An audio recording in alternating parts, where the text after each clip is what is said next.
Pleased to welcome Alana Lentin from Western Sydney University in Australia as our speaker in our semester-long lecture series here at the David M. Kennedy Center for International Studies at Brigham Young University. My name is Stan Benfell. I'm the Associate Director of the Kennedy Center. And as you probably know, if you've been following our series, our theme this semester is race, myths, and realities.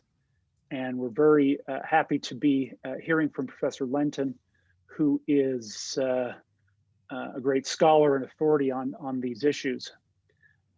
Because of the great time difference between Utah and Sydney, Australia, it is Thursday morning for Professor Lentin, so we're very happy that she could join us, and we'll record this so that we can also show it at our normal noon lecture time.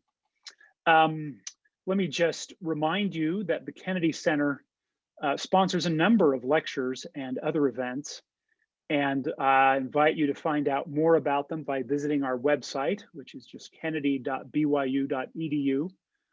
or by following us on Facebook or Instagram.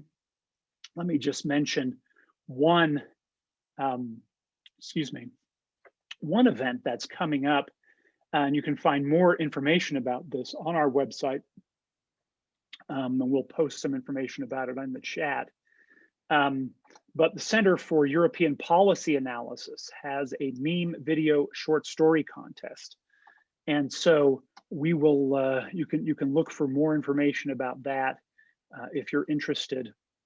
Well, we do not want to take too much time away from Professor Lentin. So let me turn some time over now to Professor Heather Belknap, who's an associate professor of art history here at BYU and is also the coordinator of the Kennedy Center's European Studies program.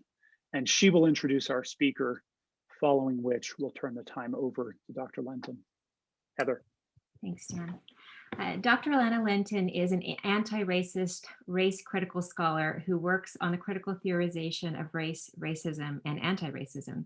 She has lived and worked in the United Kingdom, France, Italy, Ireland, and she currently lives on the unceded Gadigal land, that is to say, Sydney, Australia, where she is an associate professor in cultural and social analysis at Western Sydney University. Dr. Lentin just finished a term as the president of the Australian Critical Race and Whiteness Studies Association. Before coming to Australia, Dr. Lentin was the Hans Speer Visiting Professor of Sociology at the New School for Social Research in New York, and prior to that was at the Department of Sociology at the University of Sussex, England.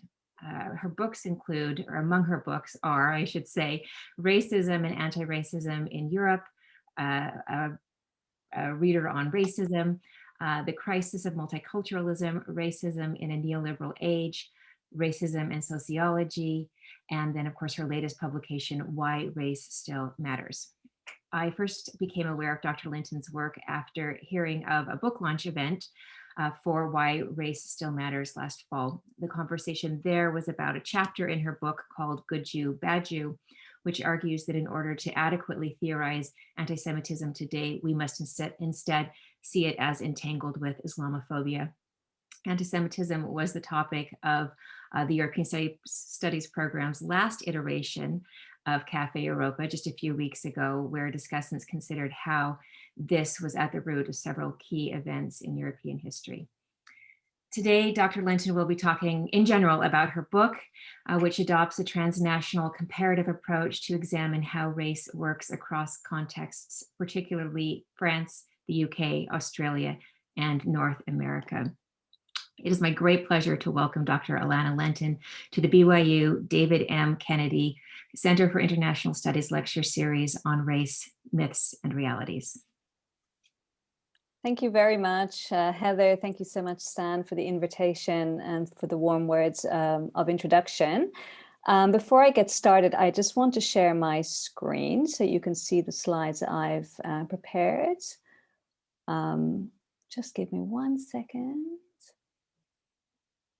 Right. Hopefully you can all see those slides, yeah? Yes, yeah, looks great. Okay, wonderful. So let me start by just a quick acknowledgement. As Heather said, I live and work on the lands of the Gadigal people of the Eora Nation, in otherwise known Sydney, Australia. And I would like to acknowledge that these are unceded lands and that this always was and always will be Aboriginal land. Okay, so I decided today to basically talk a little bit generally, as Heather said, about the themes or some of the themes in my book, or some of the questions that I suppose are driving me in this book, because I don't think in the short while that we have together that I'm able to do justice to all of the themes that are there. But I focus a lot here on mainly what I write about in the first chapter and a little bit in the conclusion. But I also draw on some of the ideas in chapter 2, which deals with this notion of not racism, which will come up later. And I think, you know, we hear again and again in relation to incidents of racism. So this wasn't really racism. So just yesterday, the tragedy, the murder of Asian women in the United States was touted as not racism, but something to do with, you know, sexual frustration, as though sex and race are not intimately connected with each other. So these are some of the themes that I explore in the book in order to argue that we need to be attentive to race, that race indeed still matters. So this slide here is an overview of what I'm going to introduce to you today. And as I said, it builds on the first chapter in the book and expands on the concept of what I call racial literacy, which I introduce in the book, but which I haven't done a lot of work on, but which I'm interested in expanding with some colleagues in Australia, and especially the critical race scholar, an Aboriginal woman, Debbie Bargali, with whom I'm working on sort of developing you know, a project on what we actually mean when we say racial literacy and why we need it, what it is and what it isn't, and what it could look like in the future, going toward the dismantling of the racial state of so-called Australia. A word about my own position. So as mentioned, I'm a Jewish woman. I grew up on the periphery of Europe in Ireland, where Jews were an extreme minority. I think when I was growing up, there were about 1,000 Jews in Dublin, which is where I grew up. And that has really informed my commitment to undoing race as really a lifelong project. So, you know, when Heather was reading out the names of my books, it's always race, racism, race, racism. It's like you know, I'm like a broken record, I think, to some people.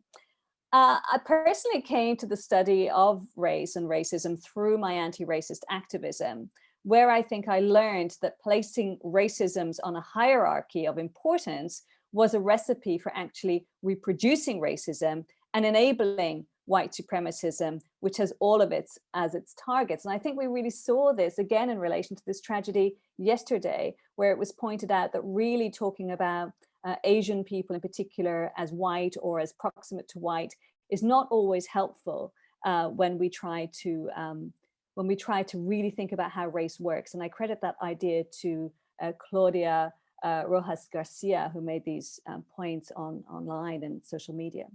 So my point is really that if I, as a Jewish person, do not theorize the anti-Semitism that I face as relational and also as contingent upon racism, which exists against Indigenous, Black, Muslim, Asian, Roma people, and so on, as well as in vice versa, then I can neither understand nor fight against it effectively.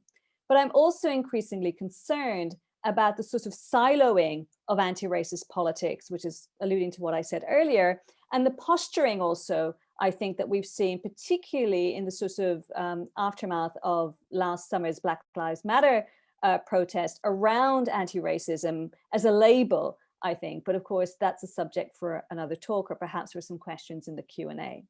So the outline of today's lecture, I'm going to look at the following things which I've put there on the slide. Firstly, why do I argue that we need to use race as a tool of analysis, really for understanding many processes in our modern colonial states? Then I'm going to talk about the analytical cul-de-sac of theorizing race as a social construct as I see it. And then a little bit about how I see the potential for the right-wing manipulation of the idea of race being a social construct. A few words about what people think racial literacy is, and in conclusion, a few words about what I propose it might become. So race, as you know, and I think Stan was saying this just before we began, is constantly subjected to debate. And this leads to racism being treated as just a matter of opinion. In chapter 2 of Why Race Still Matters, I talk about the constant questioning of negatively racialized people's experiences of racism and of racial rule as a form of discursive racist violence. The focus of this talk today is on the tools we have at our disposal to talk about race. And I argue really that I think we need more and better language. So we need to talk more about race, not less about it, which is, I think, what we often hear. We need to, if we just talk about it less, then maybe it'll go away and we'll start to have other conversations, be that about, you know, the importance of unity, or perhaps the centrality of class over race, which are arguments that we hear being made very often. Of course, you know, I should open a parenthesis and say that following Stuart Hall, it's impossible to talk about race without talking about class, and vice versa. But before starting, I want to be clear that I think that this isn't sufficient. So merely talking more and better about race is not sufficient. Today, against the backdrop of Black Lives Matter, for example, there is a lot of focus on education and reading. And we've seen the circulation of anti-racist reading lists, and anecdotally, you know, booksellers saying, talking about people ordering lists of anti-racist books and never coming to pick them up. But while a better historical and conceptual understanding of what race does is vital, increasing the public's understanding of race must, I think, be accompanied by a radical reorganization of a society in ways that undo current arrangements of exploitation that maintain and deepen white supremacy. Yet how we talk about things is, of course, also important and is bound up with relations of power. Stuart Hall, again, explained this in the germinal lecture, Race the Floating Signifier. He says, discourse, and I quote, is about the production of knowledge in language. But since all social practices entail meaning, and meanings shape and influence what we do, our conduct, all practices have a discursive aspect.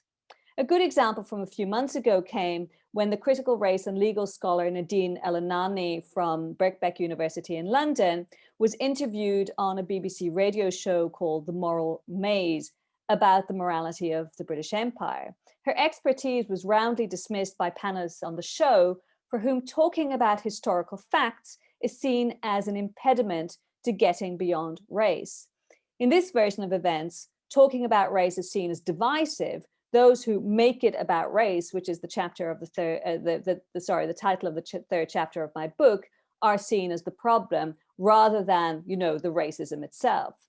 So both the denial of the significance of racialized injustice to the history of colonialism in the case that El-Anani was talking about, and the casting of those analysts of race as the problem, construed as thwarting perhaps more harmonious conversations that would play a role in maintaining the racial status quo, both of these turn the discussions of race into a zero-sum game. This is why I'm quite wary of purported anti-racist solutions that see racism as a question of a kind of an evenly weighted debate between, you know, different groups in society. I think that the starting point for any conversation about race should be that its purpose, its invention, the reason for it is to exploit and enact injustice against those who are racialized negatively, and to maintain and add to the benefits of those who are racialized positively. Put more directly, my definition of race that I have formulated for this book is that it is a technology for the management of human difference, the main goal of which is the production, reproduction, and maintenance of white supremacy on both a local and a planetary scale. Above all, I write, race is a project of rule. It's not a descriptor of identity. And this is where any conversation should begin.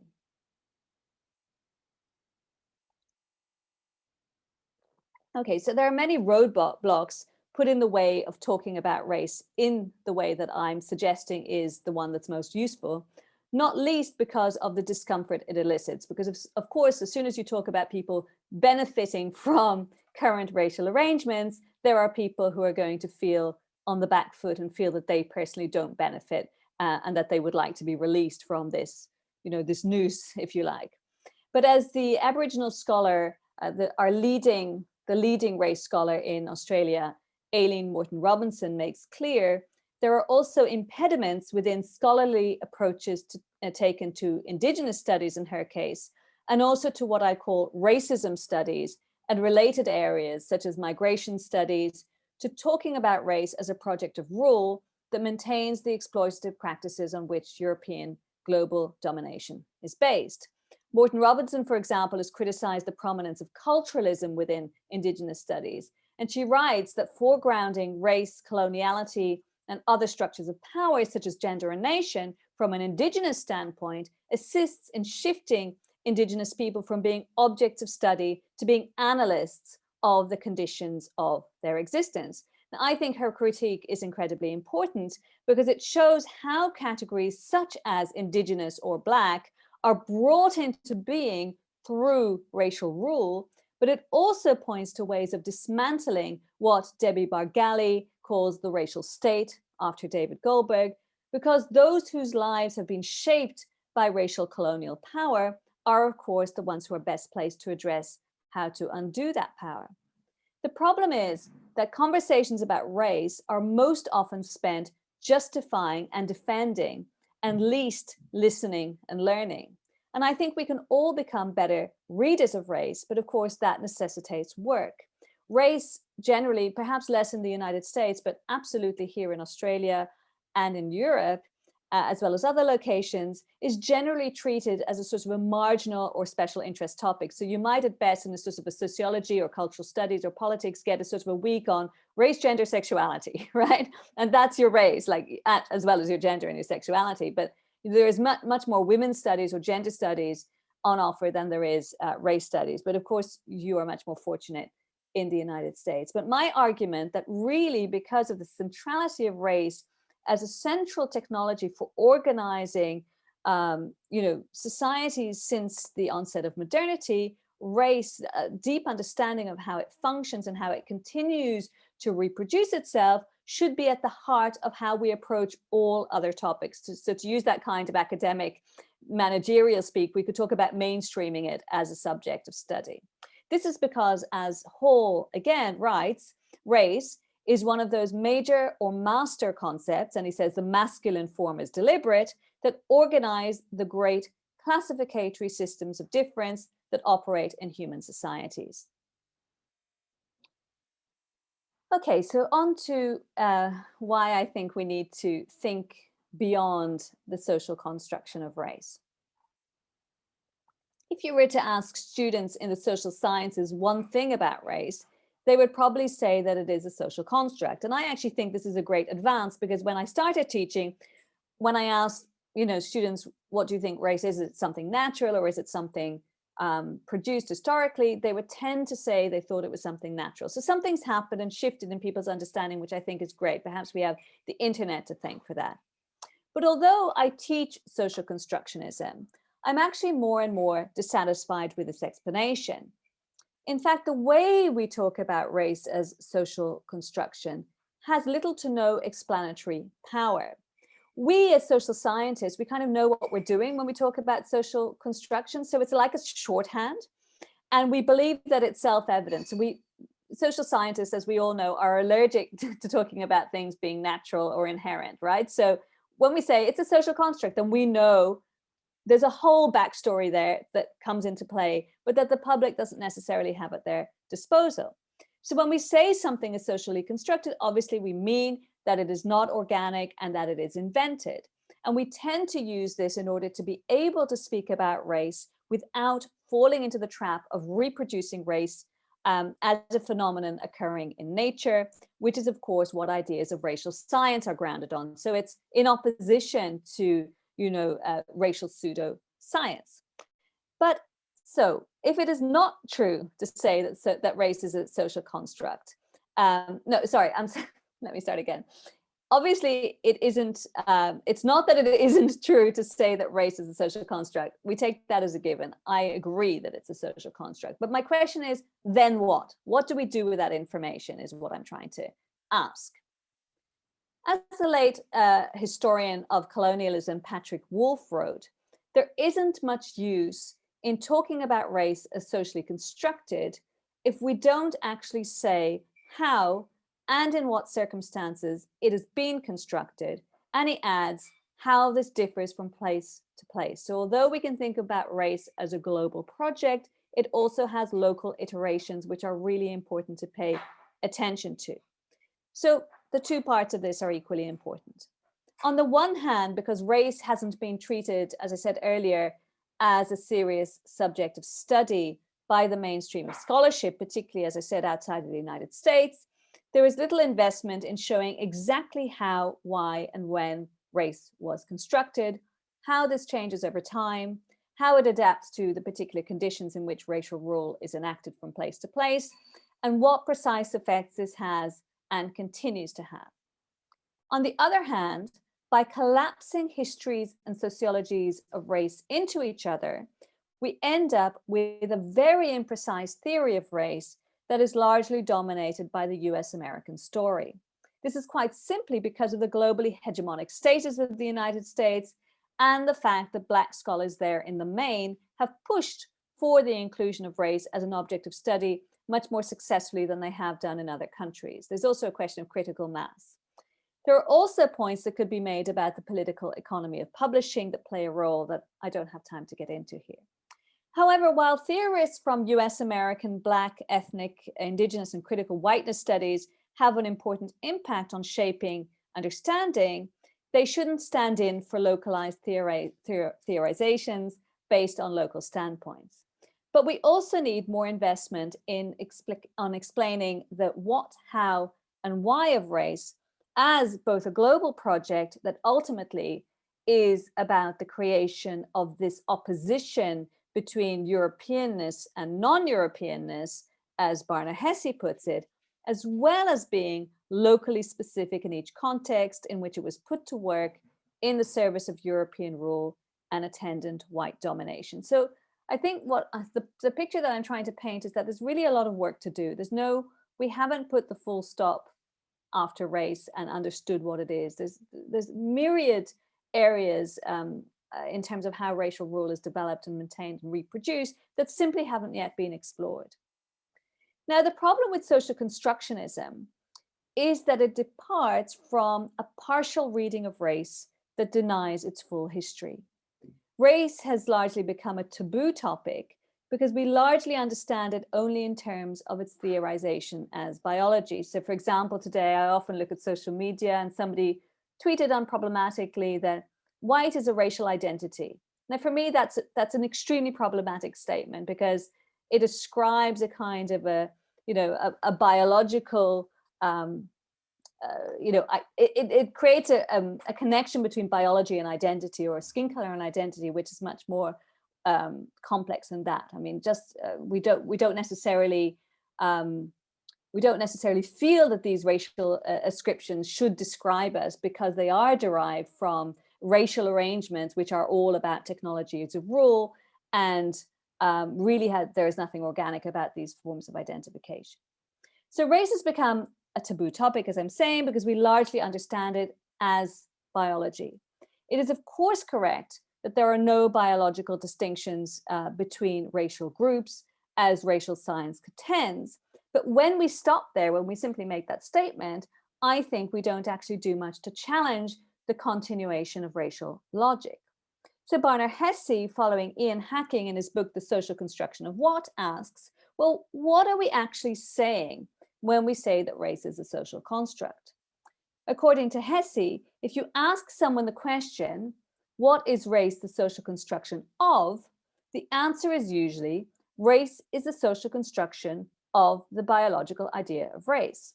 And the problem with this, he argues, is that we end up in a full circle back to the very thing we are trying to refute, which is the biological idea. So to resolve the tautology that is posed by this formulation, race is the social construction of the idea of biological race, we need an alternative account of race that goes beyond this circular logic because, as Hesse says, our account of race as a social fact cannot be the same as the very thing we're discrediting, in other words, the biological idea. Now, of course, the wish to refuse the terms of race is understandable.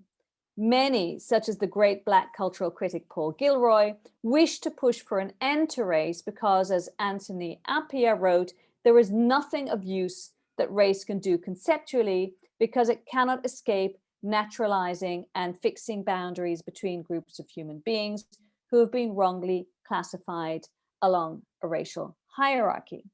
Now, the problem that I have with this is that I find it difficult in the end to talk about something without talking about it. So how do we talk about race without actually talking about race? This is a very basic conundrum that I'm puzzling. In other words, if we were to compare it to wanting to challenge the gender binary, for example, how could we do it without conceptualizing gender? How could we do it without talking about gender? I think the same should be true of race. I think we've confused using race as an analytical tool, so thinking about what it does conceptually, with being racist. So in other words, and this is particularly strong in Europe, perhaps a little bit alien for an audience in the United States, where people easily describe themselves as racialized.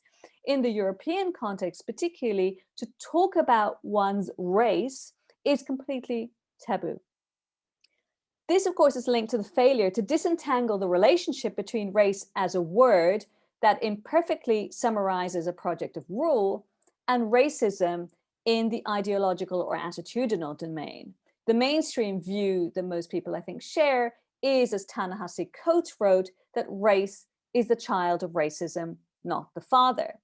However, this implies, and basically I'm seeing this as the other way around, because what Coates wrote implies that racist ideology pre-existed and drove the colonial racial project, rather than what I think historically was actually the case, that the idea of race was worked out as a function of that project, out of necessity, if you like, building on and amalgamating much earlier ideas that came out of religion, for example, in order to give it substance. So race actually has a long history that predates the 19th century obsession with racial classification, so the biological idea of race, and the search for what Hall calls the genetic code.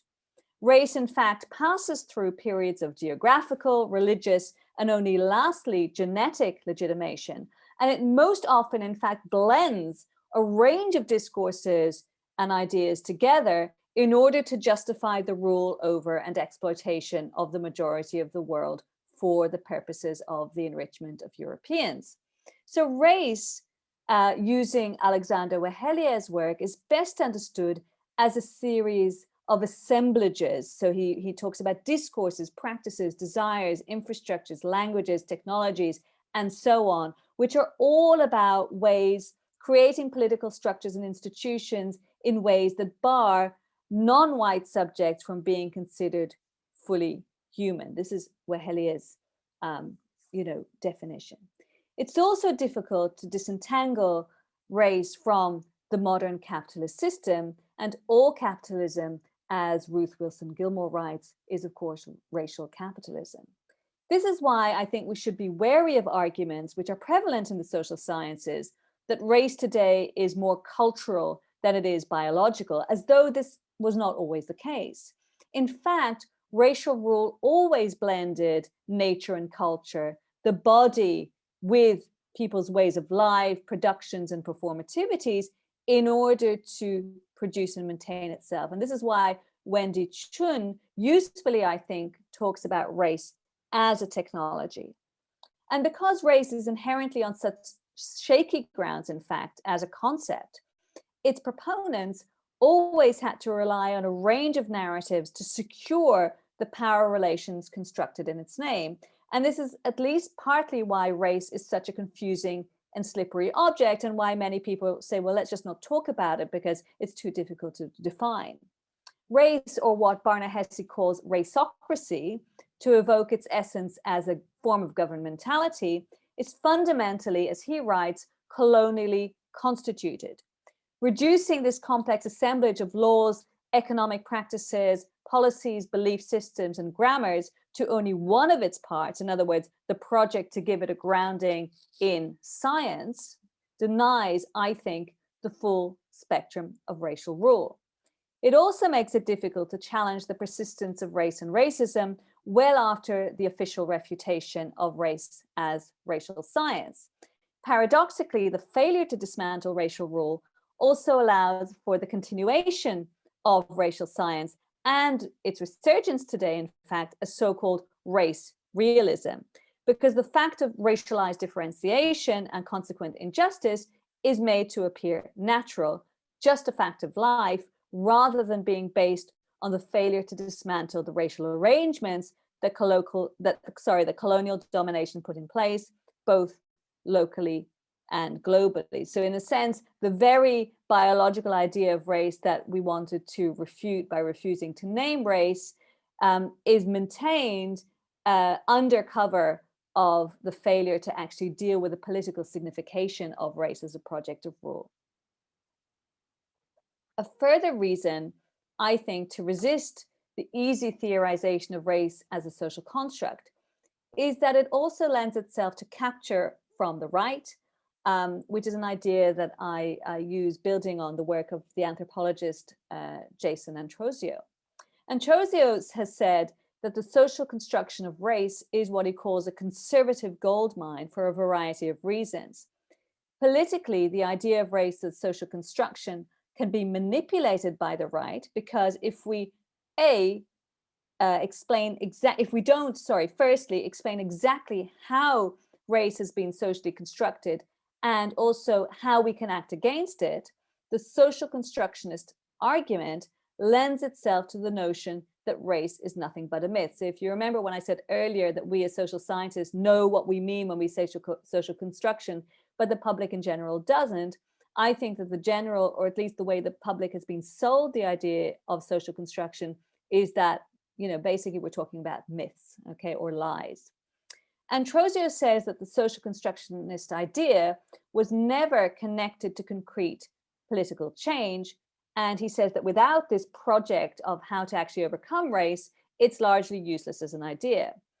And because we have neither fully explained how race was constructed nor built on this theorization to dismantle white supremacism, the public actually don't have any tools to distinguish between construction and fiction.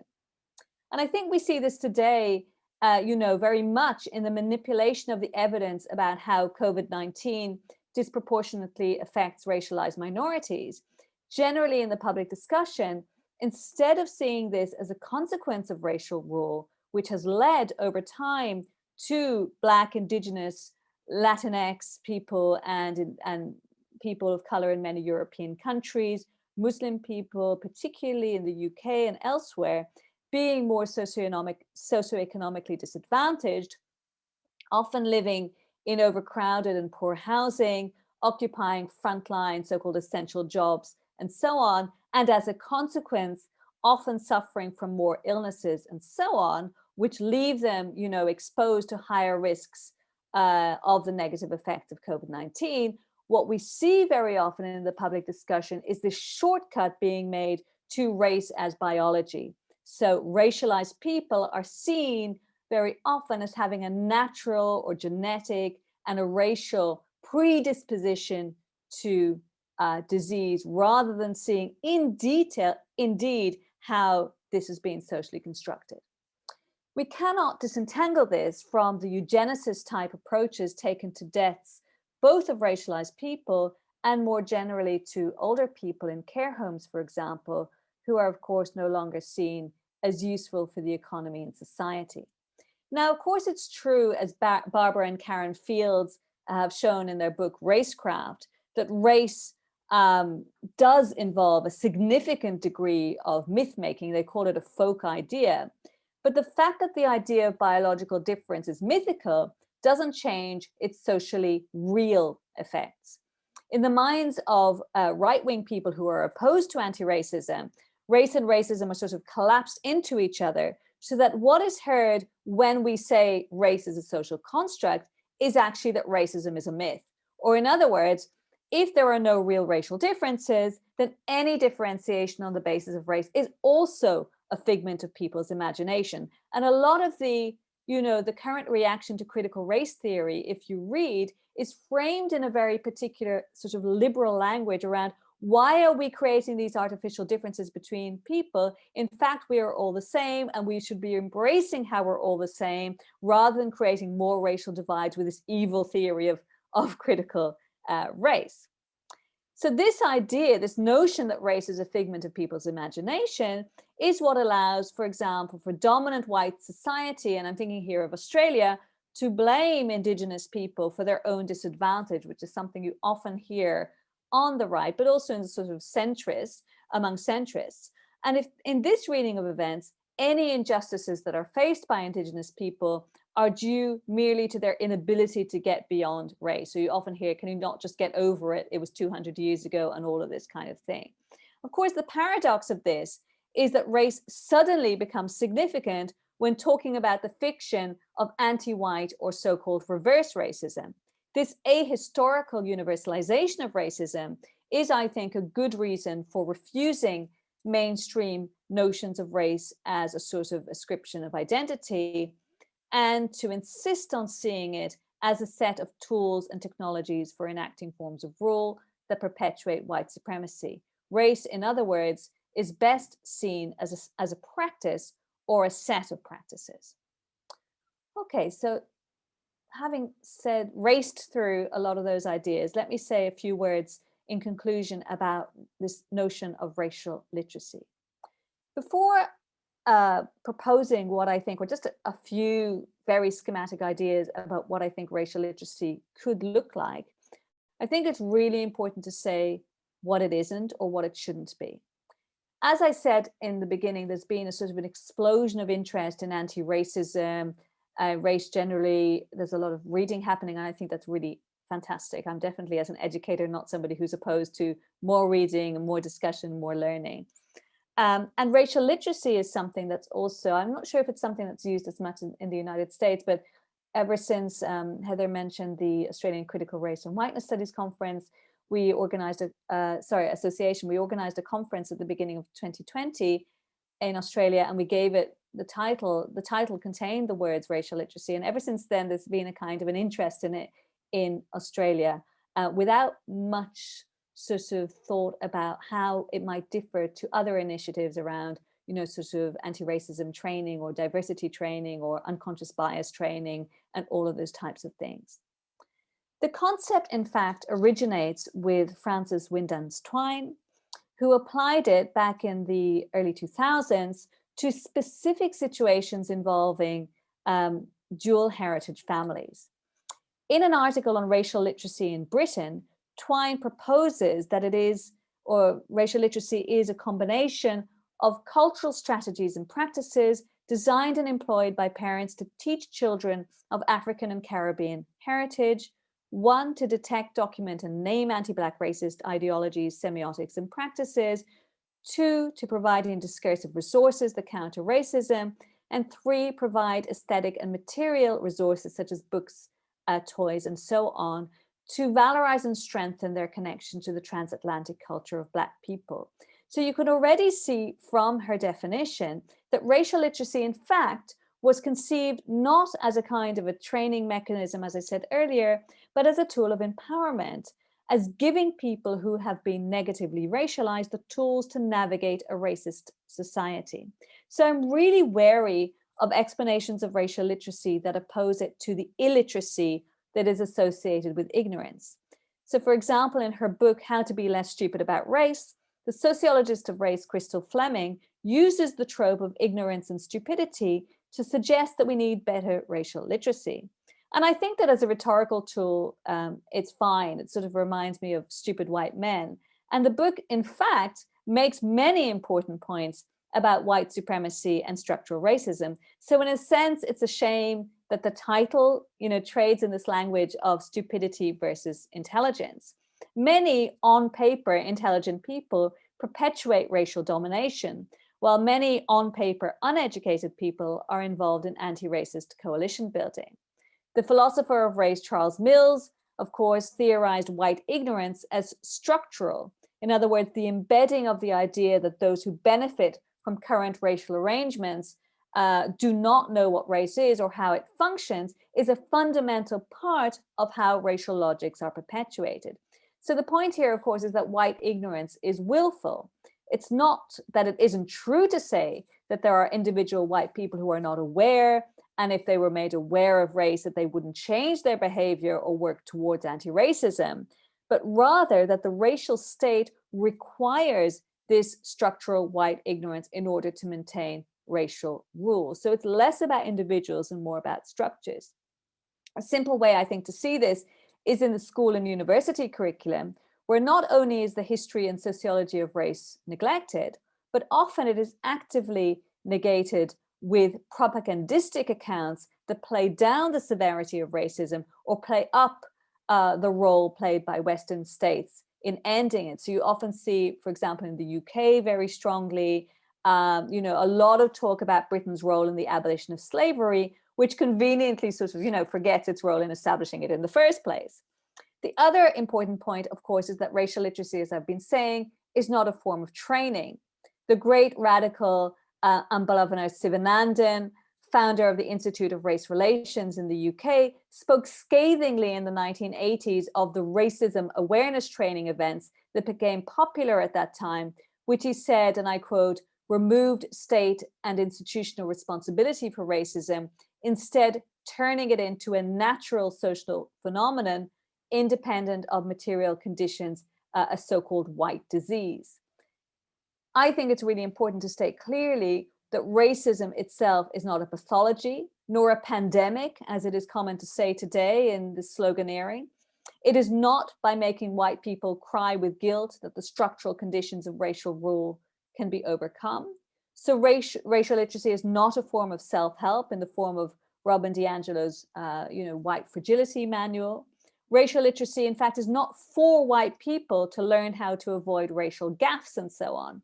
It starts from the recognition that while those who are on the receiving end of racism have as a basis their experience, and that this may be what motivates them to learn about the history and sociology of race, that in fact there is nothing intrinsic to being racialized which makes you an analyst of race.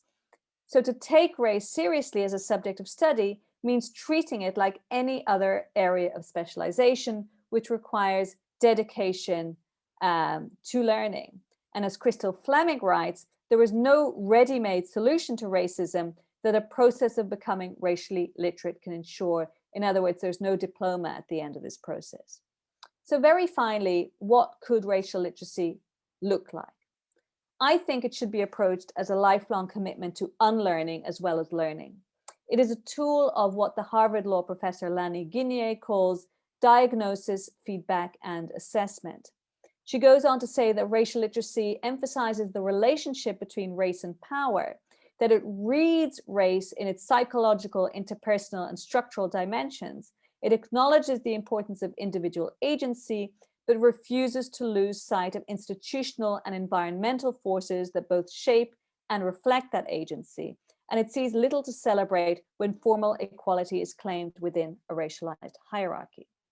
And racial literacy, I would add, is useless without a parallel commitment to undoing the conditions set in place by race.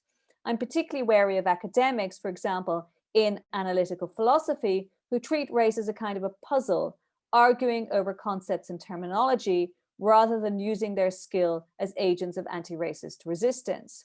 This is what gives rise to phenomena such as debates on transracialism, which we've seen recently. So implicit to racial literacy is anti-racist literacy, as Michael Richmond put it.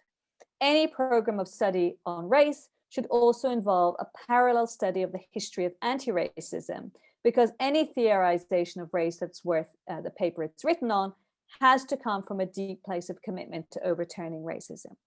And in practical terms, I think schools and universities should have anti-racism programs of study, and they should approach racism from a perspective which is Firstly, and this is an indicative wish list, if you like, historically accurate, foregrounding race as an exploitative system of rule, which is inextricable from the histories of capitalism, colonialism, and the nation state. Secondly, which is grounded in the knowledges of those most affected by racism. Thirdly, focused on an analysis of racism as structural rather than individual, psychological, or behavioral. Then committed to understanding race as a system that exists in a matrix with other oppressive systems, primarily nation, gender, heterosexuality, and class, which is critical of panaceas such as diversity, multiculturalism, and tokenistic representation. And lastly, which is committed to anti-racist and anti-colonial action, including action to decolonize the institutions in which the learning takes place and pay reparations to still colonized peoples. I also think that we have to be careful as the concept of racial literacy picks up speed and starts to be adopted increasingly. It should not be metaphorical, as Eve Tuck and Wayne Yang warn in relation to decolonization, and that horse, I think, is already bolted. It cannot also be a box-ticking exercise, and it must be implemented with those, with the skill and the experience to do so effectively. I'll leave it there, and hopefully we have enough time for a few questions. Thank you very much, Professor Lentin. That lot of terrific and engaging, insightful information. I will just point to you. Heather mentioned this book, right? I've got my virtual background here. Why Race Still Matters, her most recent book. If you want more information, more depth in these arguments that she's been giving to us, that's a terrific place to turn. We already do have some questions who have come in. If you are also interested in asking a question, please, again, send a message to me in the chat and I will put you on here. Let me, first of all, ask one of our faculty members, Robert Colson. He has a question for you. So Dr. Colson, will you unmute yourself and ask your question, please? I will. Hi, thanks. That was a really wonderful talk. And I can't wait for students in my African humanities class to see it in a week or whenever this becomes publicly available. And as much as I'm tempted to ask you a question that's very niche about Leopold Bloom and Dublin and things like that, but no, my question is about this idea as about race as a technology in terms of structural oppression and modernity. And of course, technologies, things like print capitalism, photography, these have all, and many others, these have all, of course, been part of that history and that those systems. But I noticed that you tweeted before the talk, as I was, reading up on you a little bit. And so I wondered more if you could say anything about the potential affordances of current technologies, any or all of them. Old technologies like print, which I still love, obviously, to kind of promote this idea of racial literacy that you were just wrapping up the talk with. Yeah, that's a really good question. And in fact, something that I did try to get research funding to do, to look at online racial literacy pedagogy, but of course the Australian Research Council in its wisdom did not think that it was worthy of funding.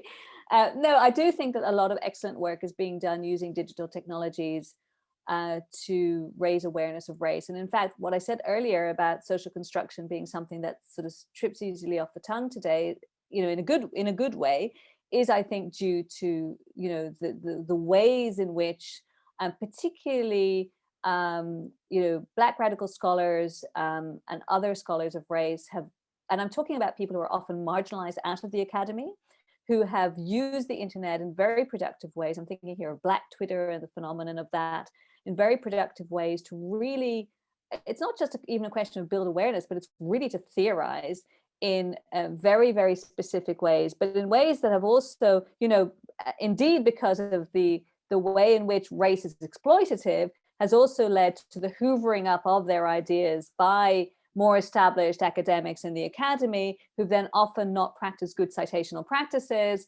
And that's been an ongoing complaint, and really something I think that's something to do with the devalorization of the social media space as a real site of theory building.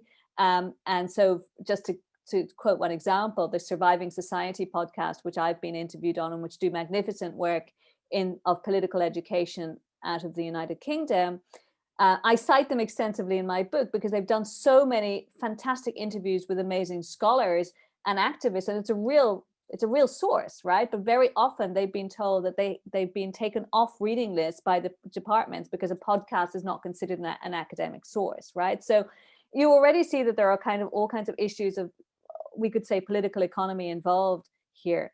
The flip side of it, I think, is that, it's also easy to see digital technology as an easy fix. So this kind of drive to solutionism. And, let's have an app for that. So I did a research project on anti-racist apps, for example. This idea that you can use the phone to record incidents of racial violence, or in one case of racist graffiti and so on. And of course, I used Simone Brown's work on surveillance. So, surveillance from below, as an act of looking back at the sites of power. So the whole idea of people recording the police in situations of Black Lives Matter protests have been incredibly useful. But of course, the liberal capture of that has been, well, let's have the police wear body cams. So that's actually an activist, process or practice that then was captured and turned into this liberal demand. So I think because obviously technology and the platforms that we're forced to use are bound up with capital, which, as I said before, is always racial capital, racial capitalism. We have to be incredibly careful about how these ideas that come from the grassroots can be captured and repurposed for actually highly exploitative and often unjust aims. So it's kind of like a work in process, because even though we all feel that we've been doing this for many years, it's new, right? So it's constantly evolving. So yeah, I mean, I think there's a huge amount more to say about that, but I'm sure you've heard enough from me.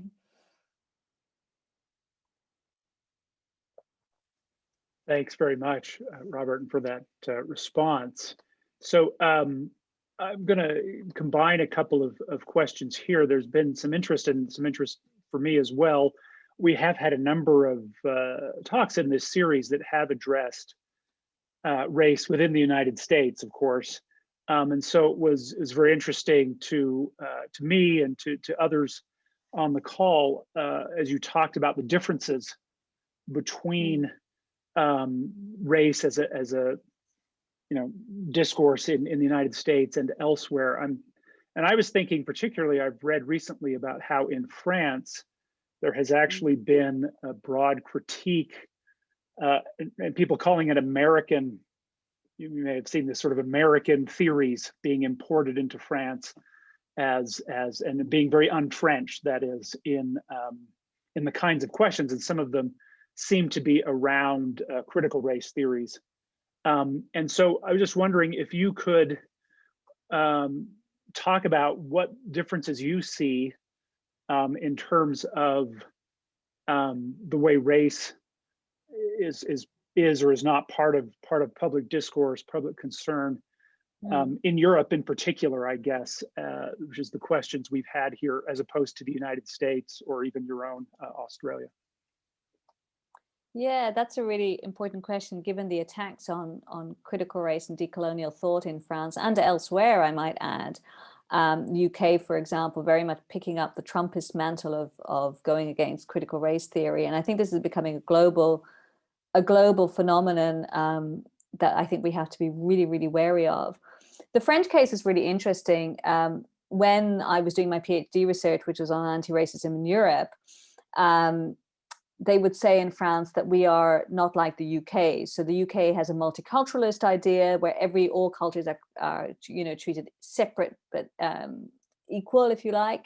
And France has an assimilationist notion where everybody is treated as part of the nation. And the French saw this as superior to this British idea, which they would see as siloing and dividing between people and mobilizing race in damaging ways. Of course, people of color, migrant people, racialized people in general in France have been calling out, the inherent, the fact of that, that this basically ignores the persistence of forms of racial rule within the French context for a really long time. These are not new debates. And I think what's very noticeable is how convenient it is for the French state and for many, public figures to dismiss theorization on race and coloniality in France as being North American imports, just as they accused, the British earlier of imposing its multiculturalist model, and never to think about two things: the degree to which race is, like in all modern colonial states, race is fundamental to the organization of power dynamics and social relations in that country, but also the degree to which French and Francophone scholars and activists have been central to the theorization of race and colonialism. I mean, Frantz Fanon, just as a very obvious example, is totally missed, but also many more, contemporary scholars and activists who I think are among the most dynamic and innovative and interesting theorists of race in the world. So if we think about people like Houria Boutelja, the Franco-Algerian scholar activist, a younger Black philosopher, Norman Ajari, who's now working in the United States, and many others that I could mention who are doing really important work. So it's to discredit them and to cast them as outside the nation, if you like, that you hear this notion that this is a North American import that's being imposed on an otherwise unified and harmonious French context. And there's, again, a lot more to be said about this, and many excellent, I, for example, organized an open letter against the situation there, and many other really, really good, there's a lot of other really good work that's being done trying to mobilize on behalf of our French colleagues who are really coming under attack. The government is proposing to ban scholarship on race and colonial issues in the French context. There's a new website that calls itself the Observatory on Decolonialism, where they go and sort of, I suppose, examine the work of scholars who they feel are doing this work, exposing them, very much like what is it called, Campus Watch in the United States, and these other initiatives, which have, we know, historically and in the contemporary period, led to people losing their jobs, being fired, being discredited, and so on. So there's a kind of a war on race thinking and race scholarship in these contexts, which is not just confined to France, but I think France is very much leading the charge. Thank you very much. I could ask a couple of more questions about that, but let's, we're running out of time, unfortunately. But we have another professor of history here, Leslie Hadfield, who's also the coordinator of our Africana Studies program. And Leslie, why don't you ask your question, please? All right, thank you so much for speaking to us and coming to BYU, well, virtually, coming to BYU and sharing with us. I am very interested in implementing these things, in these ideas in my teaching and in my own just life in general as I have conversations with people. So I was thinking about, I was wondering if you could help me kind of start a reading list. So I would have your book on that reading list, and maybe there are a couple of other pieces, maybe articles or books that you would recommend that I consult. On race in general, or racial, your idea of racial literacy and how to be an anti-racial or racist literacy. Yeah, I mean, to be honest with you, there's not that much that's been written on racial literacy. The classical paper that I think everybody needs to read is the one by Lani Guinier, which is, I think, from 2004. And as I mentioned, there's also Francis Wyndham's Twine as well. I actually think Crystal Fleming's book, How to Be Less Stupid About Race, is a very good book. I just think that the framing in terms of stupidity, which is maybe the editor's choice, I don't know, was maybe not the best framing. It's also a very good introductory text for younger students. What would I say off the top of my head? I think there are other, I mean, I could definitely share with you a list of books that I think in particular what we see coming out now are books that are catering for a wider readership and perhaps a younger readership that are not necessarily, you know, purely scholarly, but that build on scholarly ideas, which are really great because then it means that they're more accessible. But I also think, you know, this flip side of that is that we need to be wary of these kind of manual type books that try to, you know, to explain how you can be less racist or whatever, which I think often engage in a kind of quite a superficial and schematic idea of what race is. I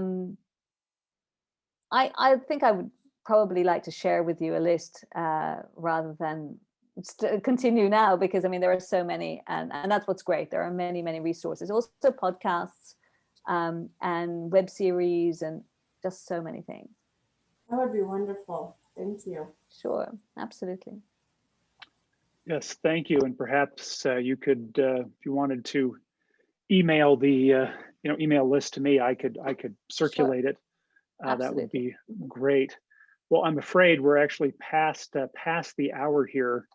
But let me thank you. If you were present here, which you know, we wish you were, even though that would be a very long trip for you. You know, we would be able to give you a proper, you know, rousing set of applause here. So we'll have to do it, you know, have to do it virtually. But we're very grateful for your taking the time and sharing your work with us and your thoughts. Thank you very much. And we really appreciate it. Thank you very much for having me. Yeah, you bet.